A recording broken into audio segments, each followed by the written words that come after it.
Hi everyone, Candace here. So I'm going to upload the winter forms for Qigong, but because the audio is always terrible, you can't hear. So hopefully I can stay close. I'll describe the forms to you ahead of time, and then when I load the second video, you'll be able to see the practice, but I won't talk. So let me describe to you what the winter forms are all about. We have 9 forms. They're all based on the I Ching, and I know the writing is backwards here, but I want you just to look at the form shapes. So we start from the bottom up. So it rises and builds upon itself. Remember, winter is about going into the deep stillness of water. So we begin with the first form, 3 forms. It's yin, yang, and yin. So the open line is a yin receiving, a yang line is like a foot being placed onto the earth. It could be chin, like thunder, but in this case, the yang is between 2 yins, so it has an ability to move in and out. It's receiving.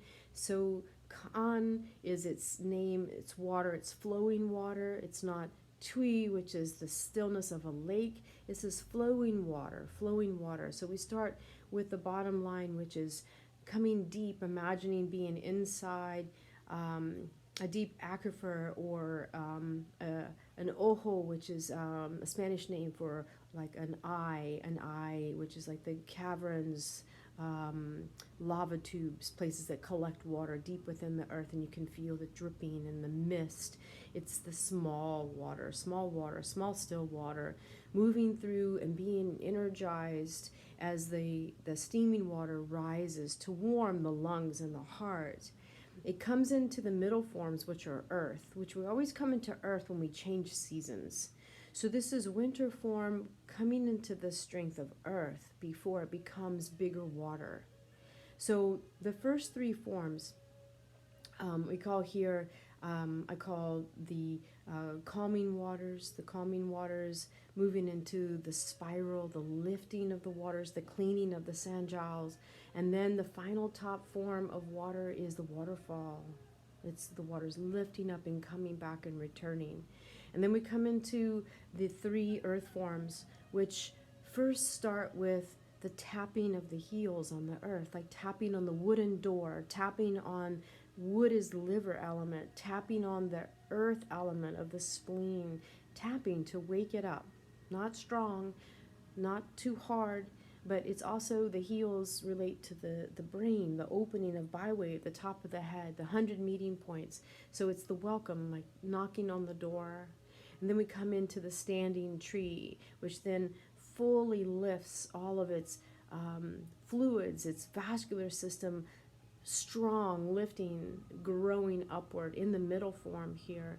And then the straddling of the river back to the water again with the strength that we've gained from the trees.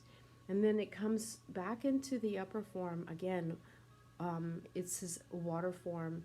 So we have the receiving and the yang in the middle to another receiving. So a little inner alchemy to return back. And then the harmony of the yang is the lifting and the pulling down at the same time. To finally the top form is the seeing forward of the liver energy. So that's the I Ching form.